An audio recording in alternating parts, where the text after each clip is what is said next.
sopan santun dalam politik itu artinya ketidakjujuran. Oke. Harus sebetulnya terang-terangan aja ngasih tahu you salah itu.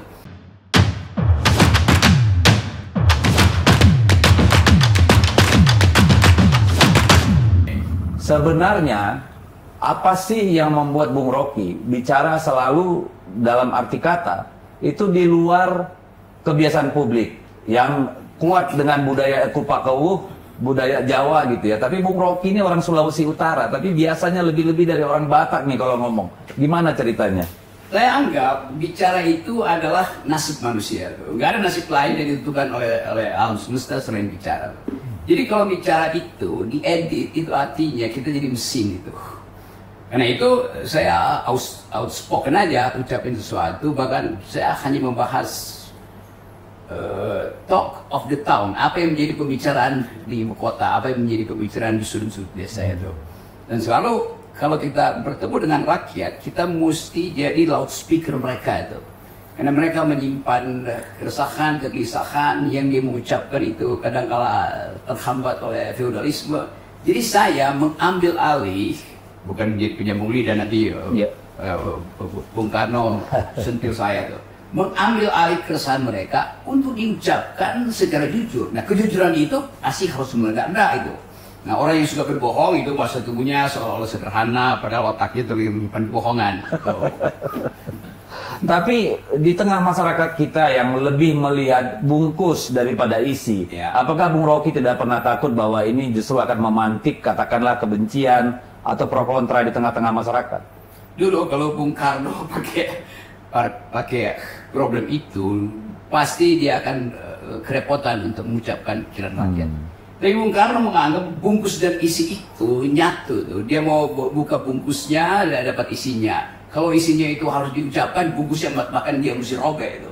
Jadi nggak ada sesuatu yang saya bayangkan. Bung Karno mengucapkan sesuatu dengan metafor yang kuat, dengan logika yang tajam, dan dengan kemampuan retorik. Dan itu kita nggak bisa pilih lagi. Bung Karno lagi bicara bungkus apa isi itu. Karena dia langsung nyatu tuh. Nah, kita di sini seolah-olah mesti ditegur. Nanti bungkusnya harus cermat ya supaya isinya nggak terbaca. Eufemisme ya. Eufemisme, kira-kira begitu. Nah, itu yang saya dendam pada orang-orang yang pakai eufemisme untuk menyembunyikan ketidakjujuran mereka. Sebenarnya itu sebentuk kejahatan juga ya, membungkus fakta dan realita dengan cara-cara yang lembut, padahal sebenarnya tidak memperbaiki apa-apa. Iya, itu yang saya bilang. Sopan santun dalam politik itu artinya ketidakjujuran. Oke. Harus sebetulnya terang-terangan aja ngasih tahu you salah itu. Kan kita nggak ada urusan dengan manusianya kan, kita urusan dengan cara dia menghasilkan kebijakan misalnya. Nah itu harus terus terang diperlihatkan salahnya. Ya orang muslim itu urusan dia lah. Jadi benar-benar tidak ada kebencian di sana ya. Benar-benar bukan dilandasi oleh ketidaksukaan seperti banyak disuarakan oleh di ruang publik gitu ya, terutama di media sosial. Jadi benar-benar tidak ada kebencian terhadap katakanlah pemerintah atau Jokowi misalnya. Nggak ada, saya tidak pernah membenci manusia itu. Karena setiap orang yang saya temui pasti dia punya jabatan. Ya nggak mungkin kita membenci sahabat kita kan. Kita membenci orang yang gagal untuk mempertahankan eksistensinya di dalam jabatan publik. Kan hanya itu. Jadi kalau saya kasih kritik pada timnas itu, saya bilang ini timnas ini sebetulnya tim naturalisasi dan nasional tuh. Mana semua orang tuh, dan saya bilang enggak. Saya cuma mau terangkan itu bahwa ada problem, bahwa saya mencintai sepak bola ya pastilah. Bahwa saya ingin supaya menang, bahwa pastilah. Tetapi seringkali kita mesti jujur juga mengatakan bahwa ini sebetulnya bukan timnas, tapi tim naturalisasi, timnas. Jadi timnas.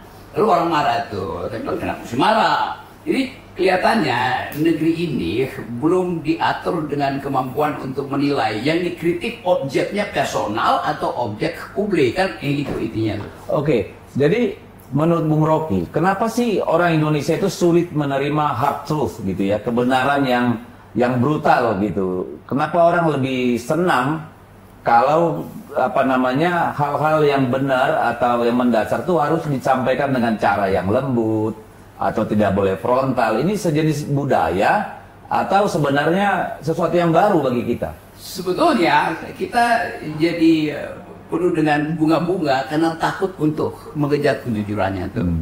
Dan mungkin dipengaruhi juga oleh ras bintang itu kan. Saya Aquarius itu, lahir bulan Januari. Jadi kadang-kala saya merasa kejanuarian itu memungkinkan saya untuk eksplor segala sesuatu tanpa ada rasa takut. Dan kalau nggak salah Ibu Mega juga lahirnya Januari ya. Jadi nggak begitu. Anak saya nomor 1 juga Januari. Sama-sama. Jadi kemampuan itu juga kita mengerti karena pasti ada sesuatu. Kan setiap orang punya bintang yang diacu gitu kan. Nah saya mengacu pada bintang yaitu kejujuran dan mau marah nggak ada soal. Ibu Mega juga begitu. Ibu Mega nggak pernah nahan logikanya, kan diucapin aja. Kemudian orang mau bahasa tubuhnya begitu, iya, tapi di belakang bahasa tubuh itu ada logika yang benar pada Ibu Mega tuh. Jadi buat saya nggak ada soal tuh, Dad. Oke, jadi boleh nggak kita katakan begini, bahwa sebenarnya ini adalah persoalan kebudayaan, bukan literasi. Karena kalau dikatakan literasi, yang mendukung Bung Rocky itu banyak dari masyarakat biasa, ya, yang komentar di media sosial segala macam. Sementara di kalangan menengahnya ini justru yang banyak tidak nyaman gitu. Ini menjelaskan apa sebenarnya? Itu seolah-olah mau disinopsiskan bahwa Indonesia itu sopan santun. Iya, sopan santun itu kan bahasa tubuh. Tetapi dalam percakapan, apalagi percakapan publik, nggak boleh ada sopan santun. Coba lihat pendiri bangsa ini. Haji Agus Salim tuh sopan di mana dia kalau ngeledek orang. Sultan Syahrir berdebat nggak tanggung-tanggung. Siapa lagi yang belakangan Pak Rosyan Anwar itu kalau ngeledek itu habis-habisan gitu kan. Jadi buat saya sesuatu yang harus diucapkan, diucapkan aja kan. Bahwa itu kemudian menimbulkan kegembiraan atau menimbulkan kesedihan, ya urusan emosi masing-masing lah. Tapi kita tidak boleh mengedit sesuatu yang kita anggap lurus sehingga dia akhirnya diterima sebagai bengkok. Karena mesti pakai tadi itu culture matters itu kan. Jadi culture matters itu ya buat keluarga oke, buat urusan publik nggak boleh ada culture matter. Oke, jadi memang ada kecenderungan self censorship juga akhirnya belakangan ini ya. Pada akhirnya begitu, yang takut pada self censorship pasti di dalam dirinya ada kejahatan kecil yang Oke. Baik, coba kita merefresh dulu. Kalau menurut Bung Rocky, dibandingkan semua presiden yang lain, Pak Jokowi ini dibandingkan 6 presiden kita yang lain, sebenarnya hal yang paling positif yang bisa kita katakan sebagai legacy dari kepemimpinan, ya, bukan proyek atau ini, tapi dari sosok kepemimpinan seorang Pak Jokowi itu apa sih, Bung Rocky? Dari awal saya curigai Pak Jokowi itu mengidap semacam apa namanya itu, literally inconsistent itu. Jadi saya duga dari awal bahasa tubuh beliau itu good to be true itu. Tapi pada waktu itu mungkin saya salah. Tapi saya dapat semacam sense, karena sering ketemu dengan mahasiswa, dengan politisi. Ya ada sesuatu yang under capacity, tetapi harus diucapkan dengan di backup oleh pencitraan. Jadi begitu pencitraan pertama muncul, waktu dibocorin kamera-kamera itu saya udah oke, ini berbahaya nih, karena pasti Pak Jokowi akan dikendalikan oleh lingkungan dia yang ingin ada kamera terus di situ. Akibatnya Pak Jokowi terjebak di dalam keinginan untuk melihat kamera kan. Itu yang kemudian diteruskan sampai kasus terakhir dibuat seolah-olah itu doorstop, padahal sebetulnya itu mainan dari humas istana juga. Itu juga berbahaya buat bangsa ini. Kita nggak pernah lihat Ibu Mega berpura-pura depan kamera tuh. Kita nggak pernah lihat apalagi Bung Karno itu. Dia doyan ada kamera karena dia tahu dia akan memperalat kamera itu. Ibu Mega juga begitu tuh. Tapi Pak Jokowi diperalat oleh kamera, itu bahayanya atau paradoksnya situ. Oke, tapi itu kan kecenderungan negatif ya. Tapi kalau yang positif, yang menurut Pak Jokowi, Pak Bung Rocky bisa menjadi legasinya Jokowi apa ya kira-kira? Oke, ini pertanyaan ke 1217 dan saya nggak dapat. 1200 loh, 17. Saya nggak dapat tuh. Karena ya tapi kan kita dalilkan mengevaluasi Pak Jokowi berdasarkan apa dia janjikan itu. Semua dia janjikan tidak terjadi. Jadi boleh bilang ya IKN kan nggak pernah janjikan itu. Yang dia janjikan bahkan itu yang tidak dilakukan. Jadi saya mau konsisten di situ aja. Sekali lagi sekedar mengevaluasi bahwa Pak Jokowi itu berbohong berkali-kali sebetulnya. Nah kita tahu bahwa dalam politik ada yang semacam ya diplomasi kecilan, tapi kan nggak mungkin berlanjut kan. Kan PDIP mengenal dari awal kata Pak Jokowi sebagai pengasuh gitu. Tetapi Jokowi nggak ngerti bahwa dia diasuh oleh PDIP untuk diamankan. Makin lama dia merasa dia bisa amanin diri sendiri gitu. Karena itu dia mau rampok pengamannya, yang ngacotnya di situ kan. Itu gak gilanya di situ tuh cara berpikir Pak Jokowi itu. Oke, kalau menurut Bung Rocky, apakah katakanlah tadi persepsi tentang Pak Jokowi seperti Bung Rocky tadi, itu memang sesuatu yang sudah built-in di dia, atau beliau mengalami transformasi sebenarnya? Karena kan dulu Jokowi itu kan kuat sekali dengan aroma kerakyatan nih dalam tanda kutip. Jadi dan kemudian itu yang dicoba terus dibangun oleh beliau kan. Nah, apakah Jokowi yang kita kenal hari ini itu hasil transformasi atau memang built-innya seperti itu? Saya mau keraskan sih. Oke. Waktu Pak Jokowi pertama kali mau jadi presiden, saya ketemu dengan teman-teman yang sekarang ada di KSB, ada di salah satu situ yang juga anak-anak UI itu. Satu waktu kita lagi ngobrol di kampus saya di Depok itu, ada kafe kecil namanya The Next Door. Kita suka masih mau di situ kan.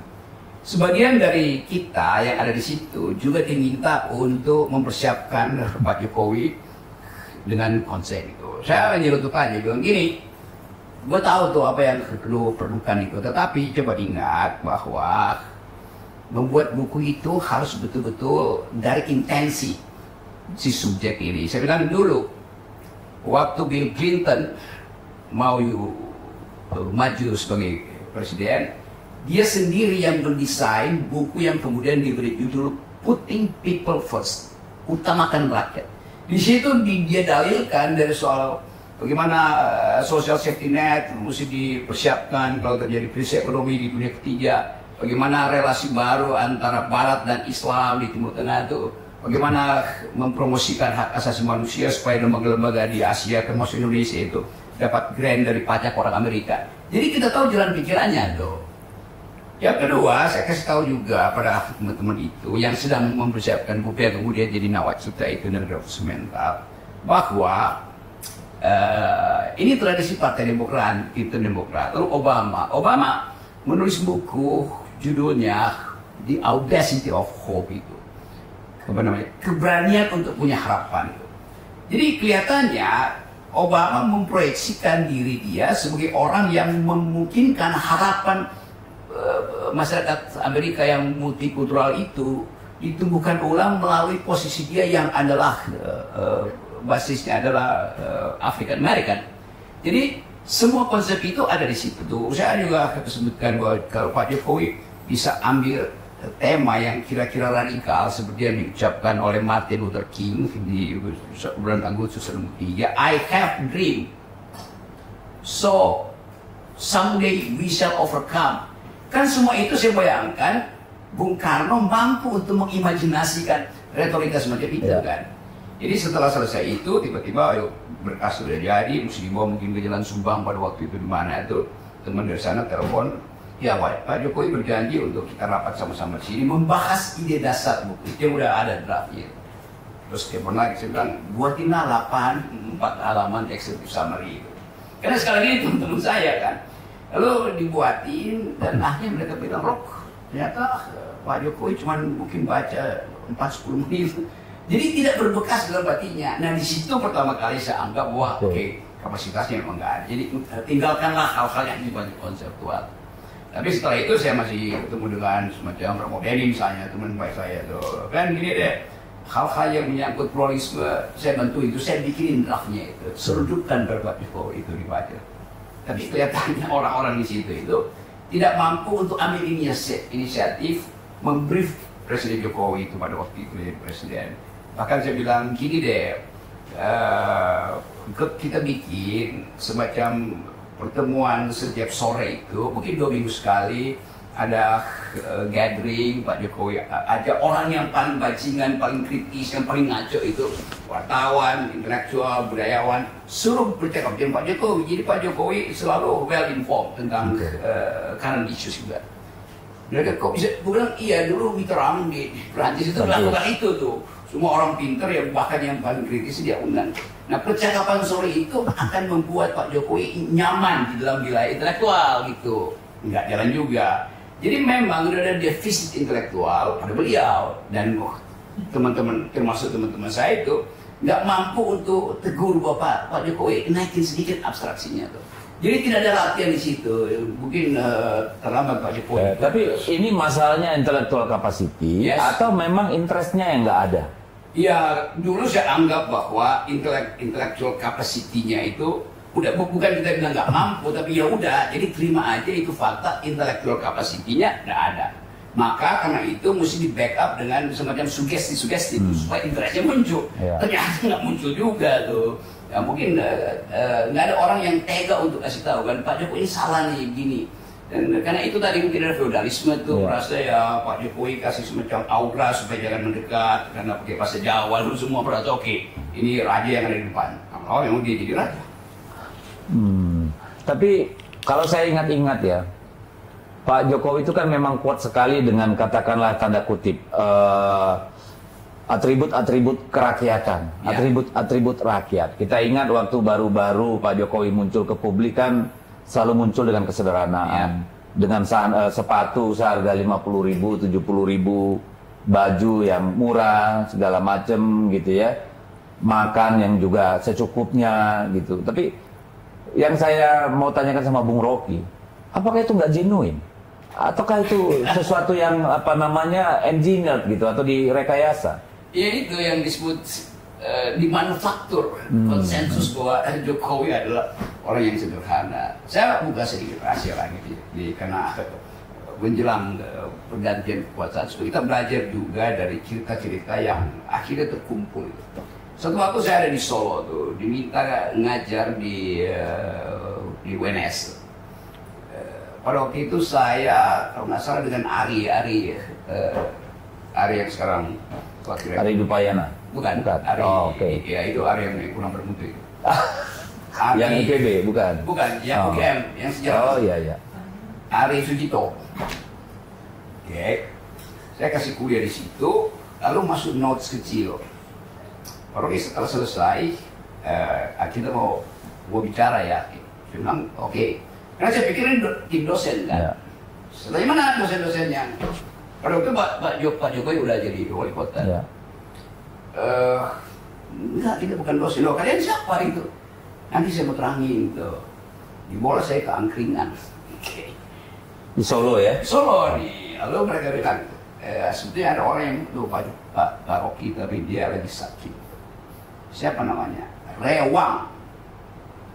Rewang itu adalah tokoh Partai Komunis Indonesia, pemimpin pemuda rakyat. Ya, orang kiri lah ya. Orang kiri yang paling paham tentang rakyat. Dia anggota termuda di Komite Sentral Partai Komunis Indonesia. Karena itu partai itu resmi, bukan partai yang dilarang ya. Resmi. Mungkin murid-muridnya Rewang ini, karena setelah itu kemudian ya, beberapa bulan atau beberapa semester kemudian Pak Rewang meninggal. Ada bilang begini, ada pesan dari Pak Rewang, jangan percaya pada Pak Jokowi bahwa dia itu merakyat. Ini banyak orang yang tahu. Kenapa? Kalau ada jalan bolong, besok pagi selesai itu tanpa pakai APBD. Lu gimana caranya? Telepon oligarki. Jadi dugaan saya setelah Pak Jokowi jadi presiden, dilengkapi dengan pengetahuan saya sebelumnya tuh. Bagaimana soal pemindahan ini yang menjadi heboh itu Pak Jokowi terima rakyat sederhana di pendopo itu. Katanya begitu. Mereka bilang, itu sebetulnya itu sandiwara. Karena sudah diselesaikan di bawah meja duluan. Dengan apa? Dengan uang itu. Jadi saya mulai tahu bahwa ada pencitraan dari awal, bahkan ketika beliau masih wali kota. Nah ini mungkin ada orang lain yang nggak punya pengetahuan ini, tapi saya mengalami itu, saya hubungkan dengan beberapa peristiwa, lalu saya anggap bahwa oke, berarti ada mental di dalam diri Pak Jokowi, ambisi yang di backup oleh pencitraan, bukan oleh kapasitas. Tapi itu sudah terjadi, saya anggap oke, itu sudah terjadi itu. Dan suatu waktu setelah Pak Jokowi sudah masuk, teman-teman saya yang LSM ini kita berkumpul saya diundang untuk kasih komentar di rumahnya Pak Arifin Panigoro itu, jalan apa namanya itu biasa kita pakai di Senopati. Iya, di depan Senopati itu ada Teten ini. Semuanya teman-teman saya itu, saya bilang Oke, saya setuju kalian masuk ke dalam, jadi KSP di situ, di dalam tim kecil Pak Jokowi. Tetapi kita bikin perjanjian ya, saya nggak akan masuk. Tapi saya akan backup kalian dengan konsep. Tapi bikin perjanjian, kalian di dalam lapor kepada kami yang di luar. Etikanya begitu tuh. Lama-lama mereka going aktif, bahkan cari suaka di situ. Nah, komisaris banyak teman-teman kita juga di situ. banyak teman kita. Jadi saya menganggap, wah kalian nggak jujur dong. Saya justru mau membantu supaya ada pembagian kerja. Pada itu saya bilang kalian tatap mata jenderal-jenderal di situ, tundukkan secara mental.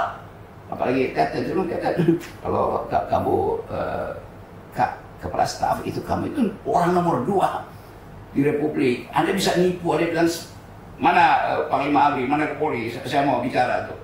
Nggak bakal Kapolri itu menolak atau reject ke Pak Presiden, kan nggak mungkin. Tetapi kelihatannya mental itu nggak ada. Padahal saya tahu, kita sama-sama berani dulu untuk. Ya, mereka show culture juga kan? Ya, saya kira bisa tiba-tiba. Kok lu takut natap mata Wiranto? Jadi dari awal terlihat mental itu nggak ada. Jadi saya anggap, waduh, saya kasihan Pak Jokowi. Jadi di awal itu saya dukung Pak Jokowi, bukan saya. Karena saya anggap, dia adalah seorang sipil. Kita bikin percobaan tuh bahwa orang dari daerah walaupun sudah tahu, mungkin Pak Luhut atau Pak Yusuf Kala ada sedikit cawe-cawe untuk membawa Pak Jokowi ke Jakarta, demikian juga Pak Prabowo lalu tiba pada Ibu Mega. Saya nggak peduli itu. Saya peduli bahwa harus ada kurikulum hak asasi manusia, kurikulum keadilan, kurikulum pengetahuan sedikit tentang sosiologi pada Pak Jokowi. Nah, itu saya buatkan tadi bahwa kalian harus rutin itu brief Pak Jokowi. Nggak terjadi. Jadi kelihatannya tim itu juga mengalami problem yang sama, yaitu tunduk pada nasionalisme. Dan kalau kita lihat semua anggota tim yang dulu bersama-sama Pak Jokowi di awal tuh hampir semua tidak ada lagi yang tersisa tinggal ya. Nah, itu bersama beliau ya. Dan itu juga munafik gitu. Kan mestinya mereka ada di situ. Temani beliau sampai selesai dong itu dasarnya. Jadi terlihat juga pragmatisme kan akhirnya tuh. Jadi, sekali lagi itu yang pelajaran lesson learn kita tentang watak seseorang yang tidak di backup oleh pengetahuan, tapi juga mengabaikan underlying assumption bahwa dia membutuhkan oposisi. Nah kalau kita lihat periode pertama Pak Jokowi, tidak terlalu banyak istilahnya power politics di dalam. Ya, padahal waktu itu kan bisa dikatakan PD Perjuangan dan Pak Jokowi itu secara politik tidak kuat, ya. Dan kemudian dibandingkan dengan periode kedua, di mana power politicsnya begitu luar biasa, dan akhirnya membuat semua orang takluk. Sebenarnya apa sih kuncinya? Seorang politisi dari Solo, dari rakyat kebanyakan, gitu ya, belum pernah di tingkat nasional. Lalu kalau pemahaman kita ini kan pasti dia butuh waktu untuk mengenali jejaring yang ada, historicalnya seperti apa, siapa saja yang punya modal sosial, modal politik, modal pendanaan dan seterusnya. Tapi kalau kita lihat periode kedua itu ya, kenapa magnetnya begitu kuat sehingga semua takluk di bawah Pak Jokowi? Saya coba bayangkan Pak Jokowi dari Jogja, dari Solo, pindah ke Jakarta, pindah ke Menteng di mana elit politik bermukim tuh. Dan beliau nggak pernah tahu ini siapa nih, genrenya siapa tuh, kapasitasnya apa tuh. Jadi Jokowi masuk ke Jakarta dengan pengetahuan peta politik yang kosong itu tentang elit tentang peta elit. Tapi pada waktu itu udah ada semacam euforia bahwa rakyat betul-betul menerima semacam genre baru, cara baru berpolitik. Jadi tanpa evaluasi lagi, taken for granted bahwa Jokowi sudah mampu atau sudah menghidupkan yang disebut politik kerakyatan. Pada saat yang sama, elite ini mengintai Pak Jokowi karena dia tidak punya kurang kapasitas, makanya dipermainkan aja kan. Akibatnya Pak Jokowi terima semua usulan kok pada waktu itu kan. Itu yang kemudian menyulitkan dia tuh. Dia mengandaikan dia punya kemampuan, tetapi dia dipermainkan oleh mereka yang tahu dia dari atas bahwa jalannya akan ke sini. Tapi kemudian berkembang karena udah 5 tahun di periode kedua, Pak Jokowi udah tahu tentang yang kita sebut psikologi politik manusia tuh. Jadi Pak Jokowi tahu, you pasti mau ini, you pasti mau ini. Jadi dia belajar dari pengalaman manage harapan para elit ini, kepentingannya. Betul. Jadi setiap orang itu yang udah bertahun-tahun ada di dalam kegiatan, dia persiapan. Seorang montir itu nggak perlu belajar di ITB untuk paham tentang mesin, karena tiap hari dia ikut itu kan. Jadi Pak Jokowi juga akhirnya mengerti bahwa mesin politik dia itu wataknya begini, si A begini, si B begini. Jadi akhirnya Jokowi belajar, oke, saya bisa kendalikan kan.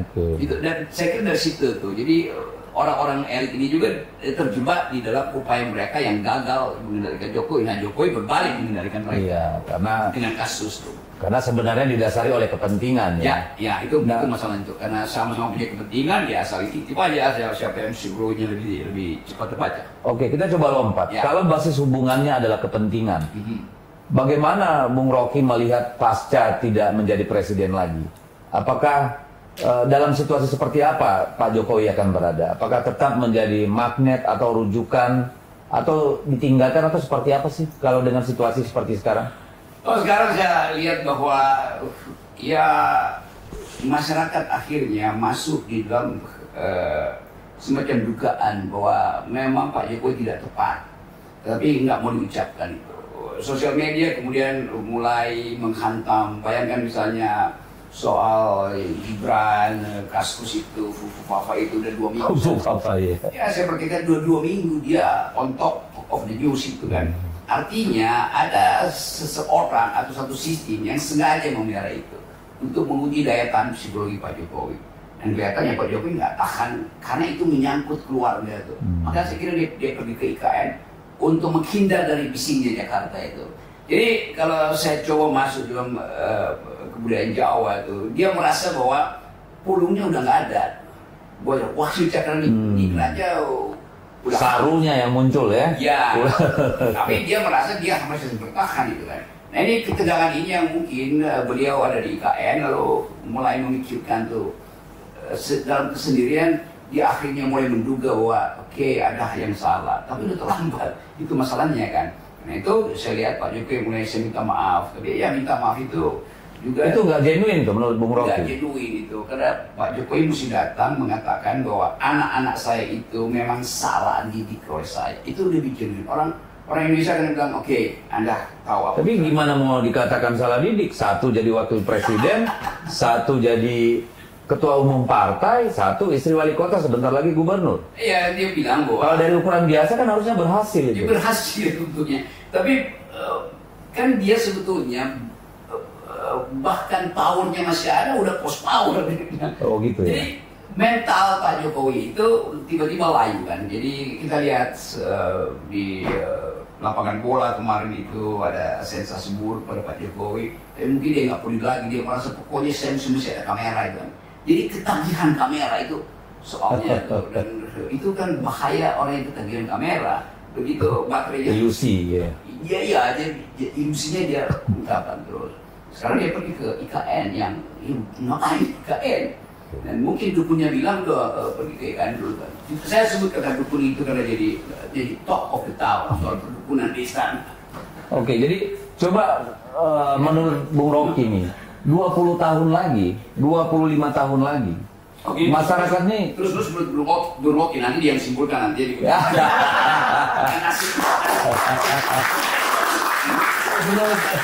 Menurut Bung Rocky, 20-25 tahun lagi, rakyat Indonesia itu akan mengingat Jokowi sebagai tokoh yang seperti apa kira-kira? Orang tetap akan ingat Pak Jokowi itu, karena ada semacam memori kolektif bangsa ini yang pernah merasa ada seseorang yang dengan sangat sederhana menyapa rakyat. Ada seorang dengan sangat tulus. Tetapi, karena ada sosial media, semua itu akan diingatkan orang. Begitu ada orang yang generasi 20 tahun lagi yang masih FOMO, dan FOMO-nya itu justru pada isu-isu hari ini akan mengatakan bahwa iya memang betul, tetapi kan sudah dibantah oleh Dedi dan Rocky di top the top tuh kan. Jadi semua ini kan akan mengingatkan, tapi tetap memori itu ada kan. Tetap aja ada orang yang merasa tersentuh, dikasih baju oleh Pak Jokowi, dikasih hadiah kan. Itu akan melekat. Saya punya pengalaman buruk tuh suatu. Saya hanya 1 kali mendampingi Pak Jokowi. Kebetulan datang ke dapil saya itu. Jadi kita ke pasar, lalu di pasar mulai itu bagi-bagi kaos. Saya lihat kan, saya ambil dari pas pampres, saya bagi satu-satu gitu. Terus tiba-tiba dari belakang saya Pak Jokowi kan lempar-lempar gitu. Saya ngelihat, saya kaget. Akhirnya saya tinggal tuh, saya nggak ikut sampai akhir bagi karena saya nggak tega gitu. Tapi rakyat tuh bahagia loh, berebutan sampai saling injak-injak tuh hanya untuk dapat baju dari Pak Jokowi. Iya, karena tetap mereka nggak peduli itu. Dia anggap bahwa ini orang panutan. Jadi apapun yang dilakukan itu diterima aja. Diterima Buat saja. kita yang rasional menganggap ya datang dong kasih itu. Tapi itu kan dianggap budaya barat itu kan. Bagi rakyat itu kebanyakan nggak penting. Yang penting fantasi mereka tentang seseorang itu ada di depan mata mereka tuh. Dan bahkan lempar pak itu. Jadi bisa dibilang dia dianggap rakyat di bawah itu memang seperti Ratu Adil gitu ya, orang yang dinantikan. Oh ya itu, Pak Jokowi betul-betul dapat grammar itu tuh, karena itu diulang terus kan. Nah kesalahan Pak Jokowi yang begitu nggak boleh diulang-ulang, karena orang akan bikin perbandingan tuh. Lama-lama Pak Jokowi terus-menerus masih lempar-lempar orang ini nggak sopan dong. Jadi ya karena sangat beda ketika Pak Jokowi melempar-lempar itu diglorifikasi dan masyarakat suka. Tapi ketika itu dilakukan oleh Pak Prabowo, kalau saya nggak salah dari mobil itu dibully habis-habisan. Kenapa bisa berbeda? Pada waktu itu Jokowi punya kesempatan untuk menghasilkan relasi dengan rakyat. Pak Prabowo tidak punya kemampuan itu tuh, karena Pak Prabowo kan tetap gaya komandonya masih ada. Jokowi betul-betul larut dengan rakyat. Jadi Pak Jokowi hadir di dalam kerumunan, Pak Prabowo hadir ditonton oleh kerumunan. Itu beda itu dua hal. Jadi tidak cair kimianya. Oke. Jadi kalau kita melihat nih situasi yang sekarang seperti yang sudah kita punya, menurut Bung Rocky sebenarnya ada nggak sih alternatif lain yang bisa dipilih Jokowi supaya kondisi politik tidak seperti hari ini? Di mana sih titik berangkatnya kemarin persimpangannya Pak Jokowi itu? Apakah ketika mendukung atau tidak Ganjar, atau ketika dia sudah dilantik sebagai presiden kedua untuk periode kedua, atau di mana sih? Kalau misalnya sekarang kita di titik A, jika pada satu ketika dulu Pak Jokowi mengambil jalan yang berbeda, sejarah juga akan berbeda. Dan pada waktu itu perut Pak Jokowi itu lebih dominan daripada hatinya tuh. Jadi ada semacam ketagihan kekuasaan dan ingin cepat-cepat dapat afirmasi. Candu ya, kekuatan memang candu. Dan ingin dapat afirmasi itu. Kan sebetulnya kan kalau kita bikin komparasi, Pak Jokowi mungkin melihat bahwa kalau dia udah selesai, nanti apa peralatan dia dibandingkan dengan SBY yang punya partai, dibandingkan ibu punya partai itu. Jadi dia nggak mampu untuk melihat bahwa tanpa partai pun kalau dia lakukan sesuatu yang sifatnya ethics, value itu orang akan lihat value-nya di situ sebetulnya. Nah itu sebetulnya kegagalan Pak Jokowi. Dia udah merakyat, dia udah dapat kemarxismenya itu tuh. Tapi dia masih ingin melembagakan marxismenya itu kan. Padahal kalau dia nggak lembagakan orang akan ingat terus Jokowi. Tapi begitu dia berambisi 2 periode ditambah 3, wah itu orang menganggap berarti Anda itu hanya menginginkan kepuasan gitu. Bukan keadilan sosial seperti yang dibayangkan oleh Soekarno kan. Jadi tetap orang bikin perbandingan itu. Jadi bagi anak-anak muda nih, karena kan kita tidak ingin juga, ini kan generasi Z ini kan, Gen Z, Gen X gitu kan. Sekarang ini kan bisa dikatakan lebih banyak mengambil pelajaran politik, kepemimpinan, itu dari media sosial. Nah, apa sih yang bisa ditangkap atau diambil nilai positifnya Pak Jokowi ini bagi orang-orang muda sekarang? Orang muda ada di dalam penyesalan sebetulnya. Mereka tetap mengidolakan Jokowi. Tapi kemudian berhenti ketika Ibu Mega menegur keras Jokowi. Lalu mereka mulai analisis. Kan Ibu Mega yang mengasuh kan itu Mami Nausmeda. Lalu mereka menganggap kenapa bisa dengan PDIP itu kan. Nah, mereka mulai riset itu, bicara dengan seniornya, dan mereka temukan bahwa belum gitu, Ibu Mega memang punya hak untuk mengusir bahkan beberapa orang yang saya ia memang diusirkan dari sana dari pimpinan enggak diusir tapi didiamkan. Ya artinya Ibu Mega nggak suka lagi itu. Jadi anak muda akhirnya merumuskan bahwa Ibu Mega bukan marah sebetulnya, menyesal bahwa ada seorang anak yang seperti itu tuh. yang saya kasih semacam gambaran di sebuah talk show bahwa dulu di dalam mitologi Yunani itu ada seorang laki-laki pria yang ingin jadi raja, mengabdi pada si raja, lalu diminta kesetiaan pada raja dengan memenggal kepala ibunya tuh, dan dia memilih pergi di kerajaan sambil memenggal kepala ibunya. Dia bilang, ini kepala ibu saya yang saya sangat cintai, dipersembahkan pada raja. Waktu dia naik ke atas singgasana raja, kepala ibu yang dipenggal itu jatuh terguling. Pada saat terguling, kepala itu masih bilang, nah hati-hati ya menapaki kursi kerajaan itu. Jadi ada pesan moral tinggi di situ. Ya tentu Ibu Mega juga merasa bahwa kan saya asuh kamu itu, kenapa berbuat begitu. Tapi itu semacam pembatinan Ibu Mega yang kita hanya bisa lihat di dalam tutur kata dia tuh. Tapi saya kira Ibu Mega juga memahami bahwa ya ada hal yang tidak sempurna dalam proses pengasuhan itu. Ibu Mega kan punya kemampuan untuk mendamaikan dirinya sendiri dengan perbuatan seorang yang sudah mengkhianati dia. Nah, kalau melihat potensi ke depan, karena banyak orang beranalisa bahwa ke depan Pak Prabowo tentu tidak akan seperti sekarang yang kelihatannya sangat manut dan katakanlah sangat menurut apa yang dimaui oleh Pak Jokowi. Bahkan di depan publik itu berkali-kali. Tetapi di sisi lain sering terlihat juga ketegangan. Ya, misalnya pada waktu konferensi pers di KM tuh soal keberlanjutan, kelihatan sekali gestur Pak Prabowo itu kan sangat tidak nyaman, ya. Dan gestur Pak Jokowi juga tidak nyaman gitu. Kemudian kita lihat bagaimana keributan yang ditimbulkan oleh revisi Undang-Undang Pilkada kilat yang ingin mengaborsi putusan MK itu. Itu terlihat dan kita dengar juga bahwa Pak Prabowo tidak happy dengan itu sehingga akhirnya gagal juga gitu. Nah ini ke depan bagaimana menurut Bung Rocky? Apakah Pak Jokowi akan tetap menjadi figur yang sangat diperhitungkan oleh Pak Prabowo, kemudian menempatkannya di One Team Press, atau seperti apa sebenarnya kira-kira menurut analisa Bung Rocky? Jadi saya bacanya begini nih, ini dua tokoh, Pak Jokowi dan Pak Prabowo. Prabowo sudah memperoleh kekuasaan tapi belum bisa diaktualkan tuh. Sementara Jokowi masih punya kekuasaan dan tidak mungkin lagi untuk didelegasikan biasa pada birokrasi dia itu. Dalam keadaan begitu, dua tokoh ini saling kirim sinyal, tetapi melalui pihak ketiga. Kan nggak mungkin mereka berdua bercakap-cakap dan saling memberitahu secara verbal, wah IKN dibatalin aja Pak ya. Atau Pak Jokowi bilang iya tapi makan siang gratis juga dikurangi. Nggak mungkin kan. Jadi pakai pihak ketiga tuh, yaitu pers. Ya. Nah Pak Jokowi kirim pesan itu di dalam keadaan ada pers, maka bagi Pak Prabowo jago banget menjawabnya kan ada pers.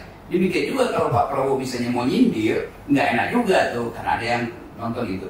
Jadi duel psikologi ini yang akan terus berlangsung sampai 2 Oktober.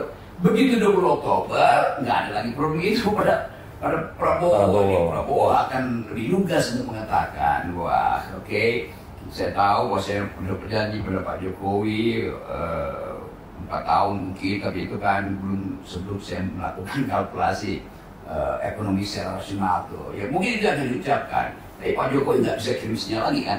Jadi kelihatannya ini semacam kesepakatan diam-diam itu antara mereka berdua itu supaya jangan saling mengganggu dulu. Tetapi bagi Pak Jokowi kalau dia nggak ganggu dari sekarang nggak ada jaminan ya untuk mengendalikan. Tapi kan ada Gibran sebagai wakil presiden. Apakah itu tidak bisa menjadi jembatan untuk memelihara komunikasi yang erat di antara mereka ke depan? Iya, sebelum ada acara Fuku Fafa aja juga udah tahu bahwa agak berat, apalagi ada Fuku Fafa dan mungkin ada tambahan lagi Fafa Fufu berikutnya. Jadi semua ini kan masuk di dalam psikologi Pak Jokowi, Pak Prabowo juga kan gimana ini? Bukan sekedar ini kan bukan sekedar pertemuan dua kekuasaan Jokowi dan Prabowo atau Gerindra, juga ada soal keluarga di situ kan. Yang etiknya juga mungkin berbeda, status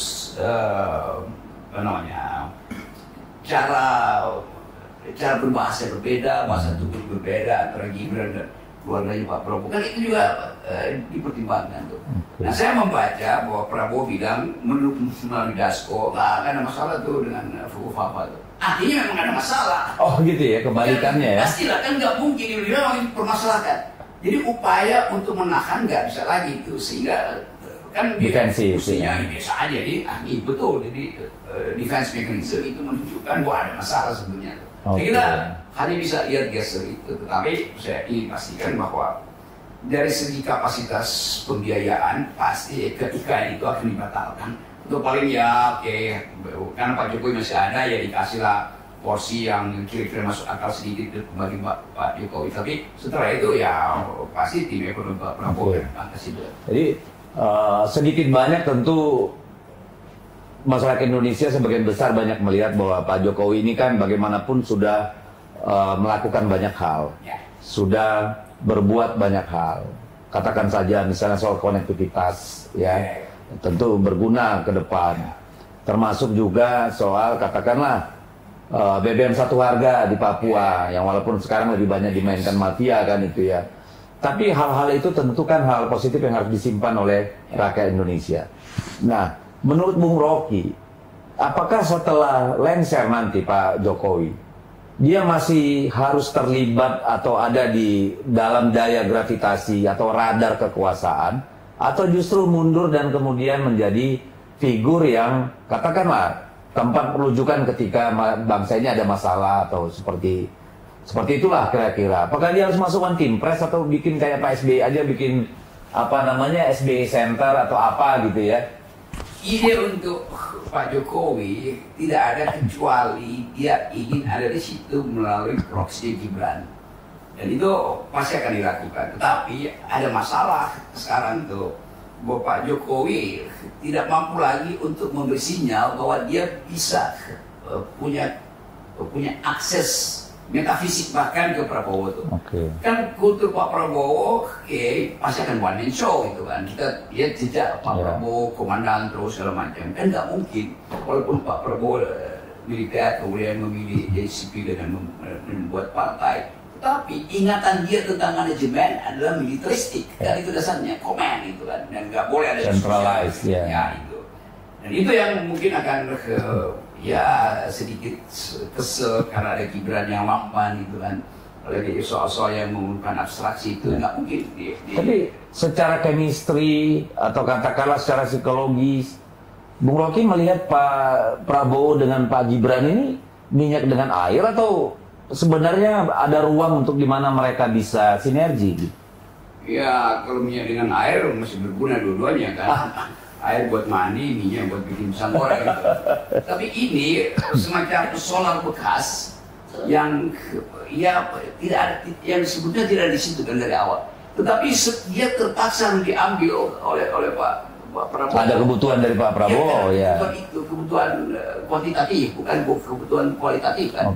Kebutuhan kuantitatif suara Pak Jokowi betul-betul masih punya ada akses pada konstituennya, maka dipindahkan ke situ kan. Tapi mau diapain kalau dia solar yang ya solar itu solar bekas dipakai buat apa ya? Buat bersih-bersih aja kan. Jadi saya tetap melihat itu. Tanpa saya harus minta maaf karena kelihatannya Pak Prabowo juga mulai memikirkan sebagai seorang patriot yang harus bertanggung jawab, dia mesti asuh Gibran pada akhirnya kan. Karena itu menunjukkan bahwa kejujuran Pak Prabowo, dia lemah, tapi saya komandan, saya akan asuh dia. Nah masalahnya publik akan ganggu terus, itu soalnya. Seringkali di media sosial kalau ada postingan yang terkait Bung Rocky, itu selalu saya lihat nih banyak orang, robot, buzzer juga nanya, gunanya Rocky untuk Republik ini apa sih? Gitu ya. Ini kenapa bisa ada pemikiran seperti ini? Kenapa publik selalu mempertentangkan antara yang mengkritik dengan yang dikritik itu harus setara? Jadi kalau Anda mengkritik presiden, maka Anda juga harus punya kualitas presiden. Ini kan aneh ya kalau menurut saya. Ini kenapa bisa ada kayak begini? Apakah itu alamiah atau by design? Saya menduga, kalau kan ada tim saya juga kasih tahu ya paling itu satu orang tapi mengulang-ulang pola kalimat yang sama tuh. Jadi kelihatannya itu mesin yang menjawab. Jadi buat saya ya pasti ada orang yang nyinyir kalau saya lagi nyinyir ya dia berhak lakukan itu kan. Tapi buat saya kan orang suka bilang ya guna lu apa gitu. Ya menegur orang yang tidak berguna itu guna gue ya kan. Ya, siapa yang nggak berguna? Kalau saya bilang presiden, ya kan presiden berguna tuh. Maka masuk di dalam putaran retorika aja. Jadi saya selalu bilang bahwa saya memilih untuk memberitahu hal yang buruk. Kalau kalian ingin mengangkat hal yang baik, bagus saja kan. Tapi jangan suruh saya misalnya memuji Jokowi. Kan yang udah memuji banyak kan, ya buat apa saya nambah gitu kan. Jadi sekali lagi saya milih menjadi kritikus. Nah kritikus itu nggak perlu kasih jalan keluar. Lain kalau saya punya ambisi untuk mengganti Jokowi dan meminta pada rakyat nih gue punya jalan keluar. Kan nggak begitu kan. Jadi sekali saya pilih jadi kritikus, saya hanya memberitahu itu bahaya, tembonya akan rubuh. Jangan tanya, kalau begitu saya melari kemana? Ya lu lari suka-suka lu lah. Yang penting jangan di dekat tembo itu kan. Jadi itu pilihan saya. Tapi saya ngerti orang selalu kaitkan bahwa kritik itu harus ada solusi. Ya solusi itu bonus buat kritik. Jadi kalau saya nggak punya solusi, saya nggak boleh kasih kritik. Kan ngaco juga kan pikirannya. Jadi sekaligus kita mau ajak teman-teman netizen untuk berpikir bahwa saya memilih jadi kritikus. Anda memilih jadi pemuji. Oke, saya hormati kan. Kalau mereka bilang, iya kan museum kritik yang sopan, Anda juga harus muji dengan sopan. Karena Anda muji berlebihan. Iya. Sama itu dua sisi mata uang ya, dan harusnya natural aja ya. Iya, kalau betul. ada yang muji, tentu ada yang kritik dengan gitu sendirinya ya. kan begitu. Jadi memang masih perlu proses yang panjang. Ya, tapi ngomong-ngomong soal jasa sama negara lah. Saya kira dengan mengajar di lembaga-lembaga tinggi negara, bahkan semacam Lemhanas, kementerian, mahasiswa, tentu itu sudah jasa dong bagi peradaban negara ini ya. Tapi ada yang menarik. Pak Rocky pulang dari Paris bawa emas. Coba cerita dong, kenapa tiba-tiba jadi manjat tebing gitu ya? Urusannya apa yang sama filsafat sama... Ini saya dari awal sebetulnya nggak tertarik pada politik tuh. Ini juga kecelakaan. Saya ngajar bertahun-tahun. Saya aktif di LBH, tapi LBH kan bukan lembaga politik, lembaga riset hak asasi manusia. Lalu tadi satu waktu orang minta saya kasih komentar tuh Pak Karni Ilyas waktu itu. Saya kasih komentar lalu jadi itu. Tapi saya selalu anggap bahwa yang saya ucapkan itu kan analisis tuh. Karena itu setelah saya mulai bosan ini mondar-mandir di talk show yang sebetulnya ya sama kayak Dedi itu. Saya udah istirahat 1 bulan. Itu lama-lama bosan gitu kan. Oke, saya balik lagi naik gunung. Karena dari awal saya suka naik gunung tuh, bolak-balik ke Himalaya tuh, pergi ke Eropa nyari gunung es itu. Lalu saya diundang untuk membesarkan panjat tebing. Saya oke, kalau begitu. Dengan Mbak Yeni ya? Dengan Yeni Wahid di situ. Jadi oke, gue bantuin tuh. Jadi saya jadi senang di situ karena itu ya habitat saya kan. Dan tapi ini hobi aja atau sebenarnya cerminan dari inner thought nih? Kenapa manjat tebing? Apa yang bisa didefinisikan dari situ? Apa memang Bung Rocky suka sesuatu yang keras dan menantang sehingga kok tertarik panjat tebing gitu? Kan kalau kita ada di tebing itu atau di puncak bukit itu, kita tahu bagaimana gravitasi itu akan mempermainkan kita. Bagaimana angin itu akan kadang-kadang merasa ini angin manggil kita untuk terjun kan. Jadi sensasinya betul-betul semacam orgasme berkali-kali gitu. Secara batinnya, bahkan secara konseptual kita mau merasa ini format saya apa sebetulnya di dinding itu kan. Melekatkan tangan di situ, lalu tergores sedikit. Jadi ada kenikmatan untuk merasakan keadaan tragis. Kita sebut itu keadaan tragis. Jadi eksistensi kita juga diuji ketika real kita mengalami jebakan-jebakan.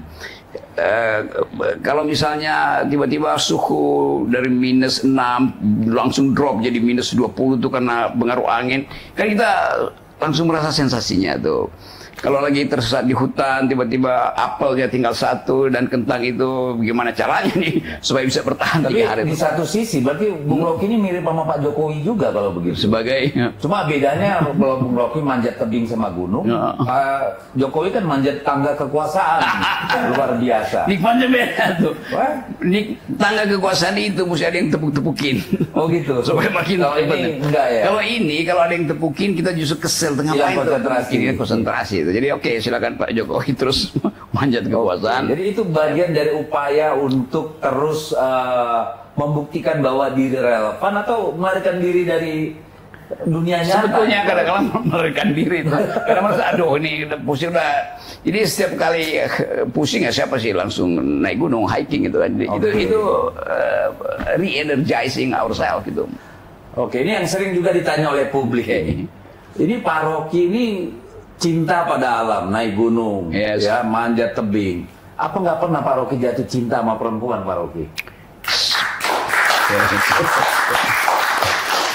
Apakah belum ketemu perempuan yang paling mendekati ideal yang bisa diraih gitu? Saya berkali-kali naik gunung dengan perempuan justru.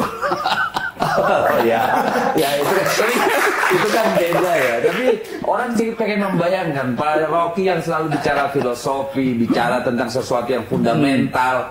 Ya fundamentalnya yang dipahami orang kan laki-laki, perempuan gitu ya. Apa belum ada perempuan yang bisa meluluhkan Pak Rocky atau bagaimana ini ceritanya?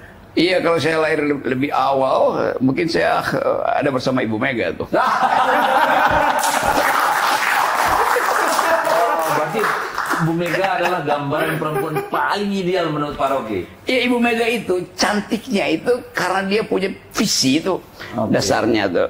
Nah, itu kemarin ini serius yang saya cerita tuh, saya pergi ke Louvre itu, apa namanya tuh, museum terbesar di dunia di Paris itu. Iya, di depan Mona Lisa, lukisan dari Da Vinci itu. Lalu saya balik, orang tanya, kenapa lu terkesan dengan Mona Lisa itu?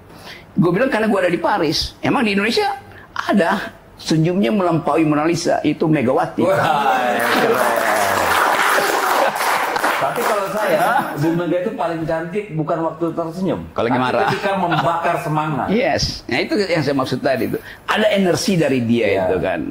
Apa namanya, girl power itu, kekuatan dari seorang perempuan itu. Jadi buat saya pernah saya sebutkan dan orang marah tuh, perempuan itu indah sebagai fiksi, tapi berbahaya sebagai fakta itu. Oh gitu ya, berbahaya, perempuan bahaya sebagai fakta, waduh. Indah sebagai fiksi.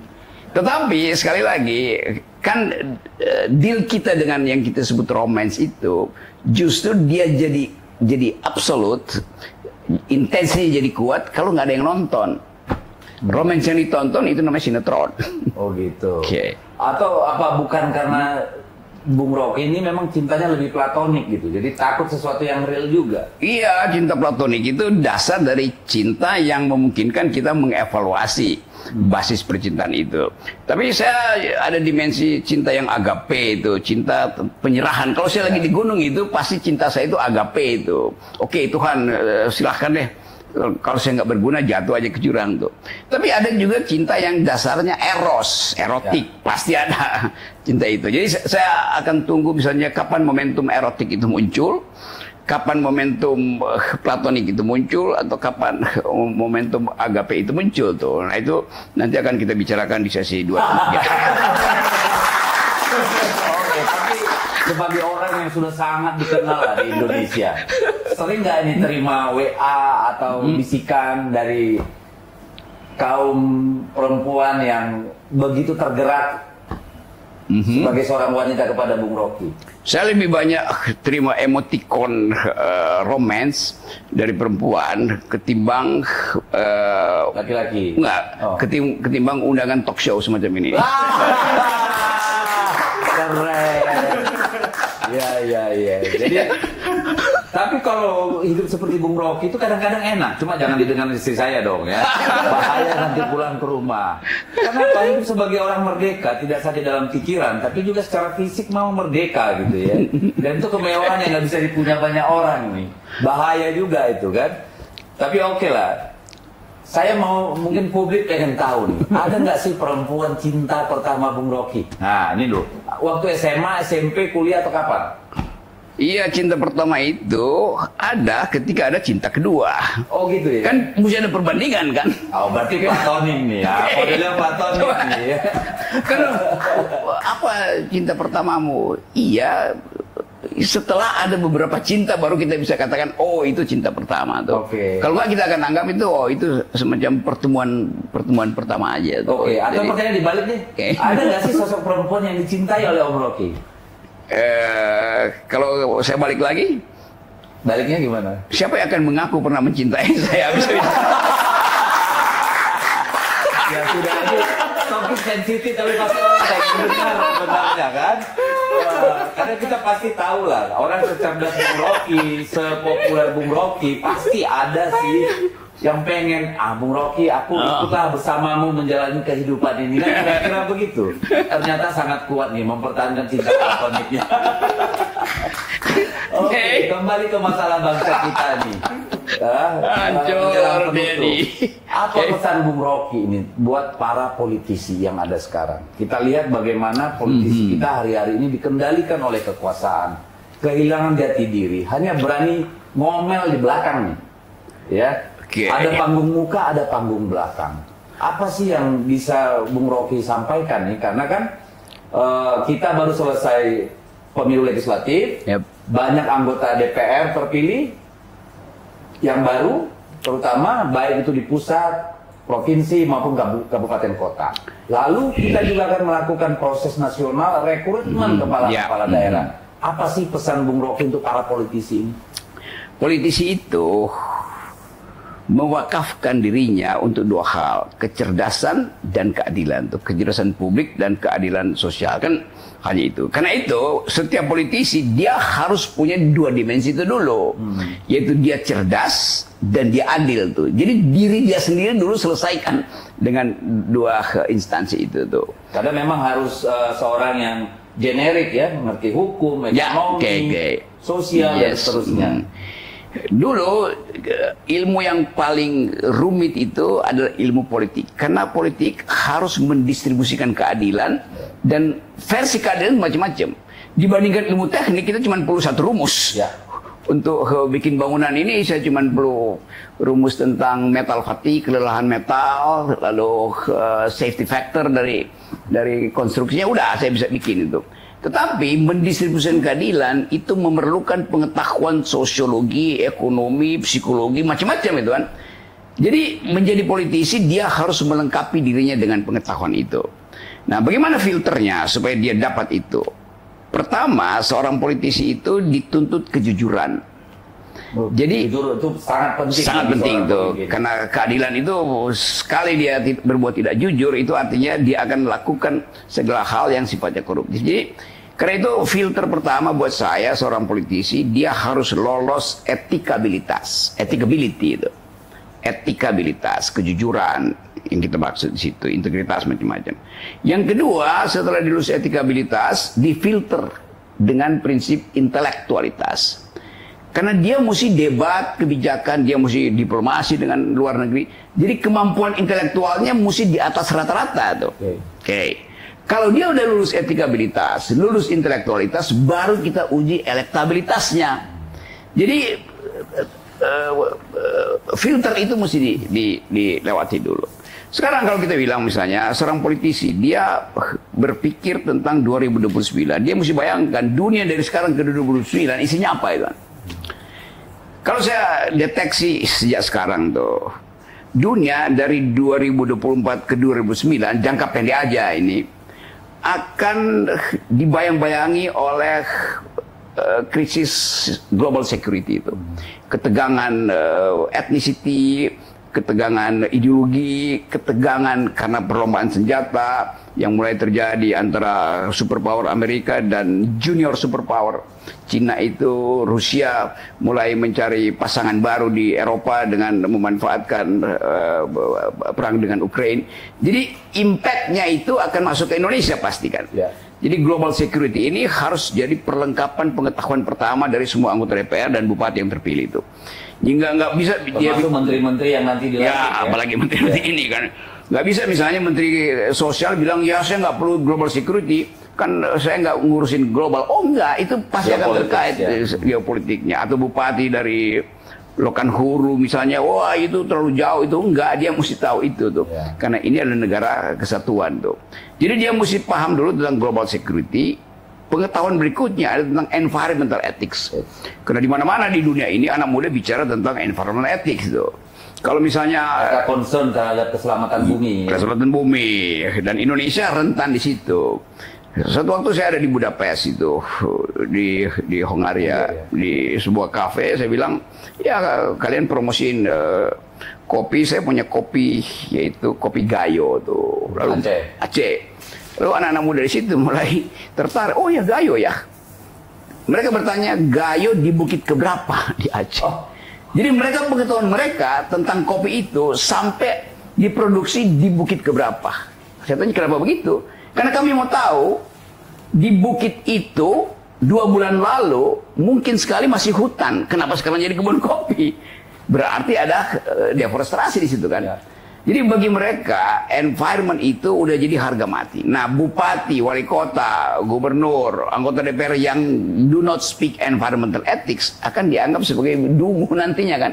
Nah, karena itu penting ide tentang green economy, green technology segala macam itu dimengerti oleh para politisi. Nah, yang ketiga, pengetahuan yang mesti mereka miliki ketiga adalah human solidaritas itu.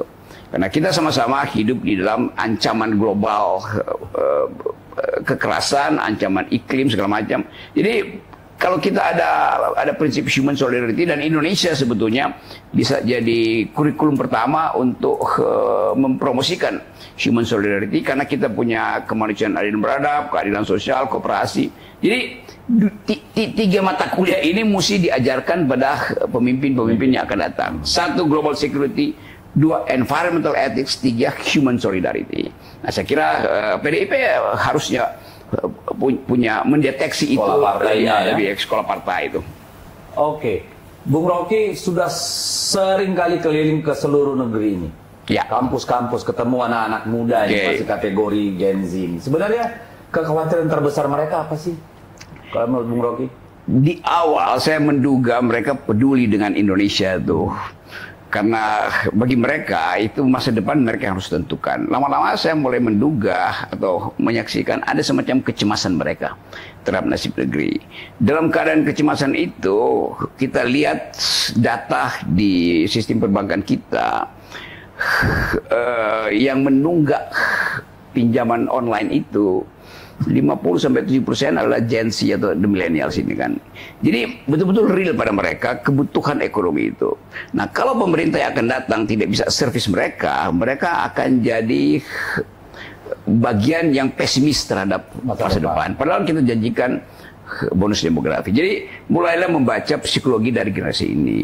Yang kedua, mereka karena dilibatkan langsung di dalam fenomena-fenomena ketokohan, akhirnya mereka masuk di dalam paradoks yang disebut fear of missing out. Itu namanya FOMO itu. Fear of missing out itu. Jadi takut dia kehilangan panutan. Akibatnya tokoh-tokoh yang dan itu global sebenarnya. Global. Nah, di kita mereka takut dia nggak punya tokoh yang dianggap sebagai panutan dari komunitas. Nah, bahayanya yang jadi panutan mereka juga orang-orang yang dalam kapasitas pengetahuan tentang patriotisme, nasionalisme, dan tadi ide-ide global itu palsu sebetulnya. Dan yang bahaya, generasi yang dalam kehidupan mereka kehilangan identitas sebagai orang yang secara otentik mestinya produksi sesuatu, dan langsung mencari cara dengan lebih mudah untuk sekedar mengabdi pada ketokohan seseorang tanpa ada kurikulum kritis, ini berbahaya untuk pertandingan merebutkan bonus demografi. Kan bonus demografi itu diperebutkan di antara negara, bukan kita yang akan dapat itu. Kalau kita misalnya punya kemampuan IQ naik sampai 2045 20% basis point, Singapura naik 30%, ya kita tetap tertinggal kan. Jadi kita memang naik relatif, tetapi secara absolut kita nggak mungkin kompetisi. Tapi apakah kekhawatiran para anak muda ini memang legitimate? Karena kalau saya melihat misalnya, apa sih sumber kekayaan negara kita ini? Ya. Kan bukan manufaktur. Oke, betul. Lebih ke sumber daya alam. Ya. Dalam kondisi sekarang, di mana kepedulian terhadap bumi begitu kuat karena climate change misalnya, nanti kan sektor-sektor ekstraktif ini tidak akan terlalu dijadikan andalan. Lalu sebenarnya menurut Bung Rocky ini, ke depan anak-anak ini harus seperti apa? Ya, ada anak-anak yang well informed dengan soal-soal green atau robotics kan. Tetapi kan data yang ada, pemilih yang kemarin itu 70%, 78% adalah lulusan kelas 7, cuman nggak lulus SMA, nggak lulus SMP kan. Jadi bagi mereka yang disebut bonus demografi apa? No meaning ke mereka. Ya, itu betul-betul sesuatu yang di awang-awang itu. Mereka tetap jadi subjek yang menunggu BLT di mana-mana itu. Saya kasih ilustrasi tadi, ada wawancara dengan beberapa anak muda itu yang ditemukan beredar di Jakarta pakai dimobilisasi lewat angkot itu yang disebut pasukan berani mati Jokowi itu. Oh, yang 20.000. Ya, yang udah mulai masuk itu. Ditanya, kenapa ada di sini? Ya karena kami ingin membela Jokowi itu habis-habisan itu. Kenapa membela? Ya kita nggak tahu. Loh, kenapa ada di sini? Ya kita disuruh. Disuruh imbalannya apa? 30.000. Jadi sebetulnya kita nggak mendidik orang akhirnya tuh hanya demi memuaskan ide untuk membackup Pak Jokowi, kita korbankan generasi ini kan. Jadi saya ingin supaya silakan mobilisasi tapi dengan ide gitu. Kenapa kalian membela Pak Jokowi? Karena kemampuan Pak Jokowi kamu anggap masih tersisa tuh. Itu masuk akal tuh.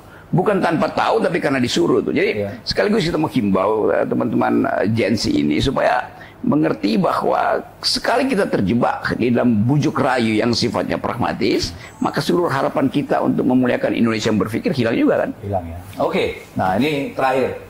Sebagai orang yang berpikir, kira-kira apa pesan yang Bung Rocky mau sampaikan ke Pak Jokowi dan Pak Prabowo? Kalau pikiran itu dijadikan acuan untuk menentukan arah politik, maka pikiran akal sehat Pak Jokowi harus dia ucapkan di depan publik resmi, official dari istana itu. Bukan dengan minta maaf kiri kanan itu kan.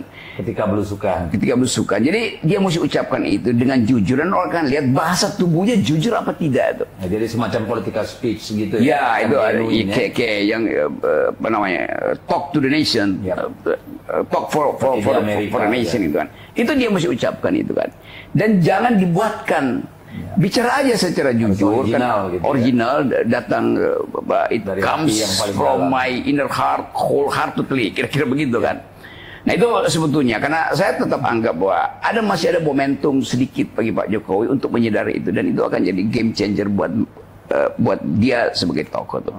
Nah pada Pak Prabowo tentu kita ingin ada rasionalitas di dalam kabinet. Misalnya ya Pak Prabowo bilang 8%, nah iya 8% kita tahu akan di speed up, tetapi apa konsekuensinya kalau 8% itu membahayakan lingkungan? Kan 8% di push artinya ekonomi kayak mesin yang digas cepat-cepat kan, lalu overheating itu.